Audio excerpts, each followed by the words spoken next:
The woman was killed by her biological mother and cousin working together. When she opened her eyes again, she unexpectedly reincarnated and returned to the day she was abducted by the bandit leader. In her previous life, she was tortured by the bandits until she was barely human and became insane for 10 years. In this life, she directly killed everyone in the entire bandit stronghold. When the imperial court sent troops to suppress the bandits and arrived, they only saw corpses everywhere. The woman returned to the Marquis mansion. At first, the servants mistook her for a beggar and tried to drive her away. It was not until she announced her identity that the servants realized she was the young lady who had been abducted back then. Looking at the Marquis mansion that was both familiar and unfamiliar, the woman swore that in this life, she would take back everything that belonged to her. As soon as her mother saw her come back, she immediately put on a show of deep mother-daughter affection, every word trying to shirk her responsibility. But the woman remembered clearly, in her previous life, it was her mother who collaborated with her father to deliberately send her to a barren land to fend for herself. They even bribed the bandits to create the illusion that she had been abducted.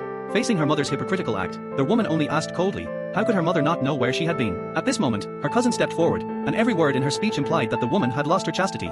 Her father even thought she had disgraced the Marquis mansion and actually told her to end her life with a white silk ribbon. Looking at these hypocritical and selfish family members, the woman couldn't help but mock them, which completely enraged her father. He was about to punish her with the family rules. At the critical moment, the eunuch sent by the Empress Dowager arrived in time. It turned out that the first thing the woman did after reincarnation was to enter the palace to meet the Empress Dowager, wanting everyone to know that she had the Empress Dowager's support behind her. The eunuch also publicly pointed out that the Marquis mansion could have its current status entirely thanks to the woman's contributions. These words made the Marquis' face turn extremely ugly. Afterward, her parents instead blamed the woman for being unreasonable, saying she shouldn't have met the Empress Dowager without permission, and then arranged for her to live in a remote courtyard. The woman immediately demanded to move back to the courtyard that originally belonged to her. But her family made excuses, saying that a senior monk had calculated that her cousin was the lucky star of the Marquis mansion, and only if the cousin lived in that courtyard could it bless the Marquis mansion. The woman retorted boldly. To get back the courtyard, she turned to her grandmother for help, but unexpectedly, her grandmother also favored the cousin. At this time, the cousin came over to show off with an invitation, saying it was a special invitation to a vegetarian feast she had begged for her grandmother. The woman knew well that this was a trap. In her previous life, the Marquis mansion was involved in a case and sent to prison because of this vegetarian feast. She tore up the invitation on the spot,